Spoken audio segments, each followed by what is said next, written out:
Sekjen PDI Perjuangan Hasto Kristianto hari ini memenuhi panggilan penyidik Polda Metro Jaya. Hasto diperiksa soal pernyataannya terkait dugaan kecurangan pemilu.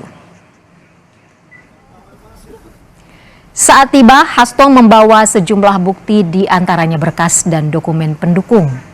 Hasto diperiksa terkait pernyataannya soal dugaan kecurangan pemilu dalam wawancara di sebuah stasiun televisi. Menurut Hasto, sebagai sekjen partai politik, pihaknya selalu menyuarakan tertib hukum dan gagasan berserikat dan menyampaikan pendapat.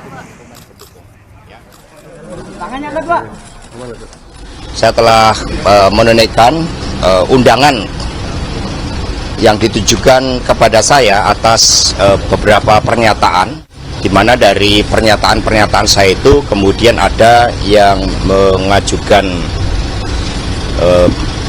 pengajuan ke aparat penegak hukum karena diduga pernyataan saya itu merupakan suatu bentuk penghasutan yang membuat adanya tindak pidana.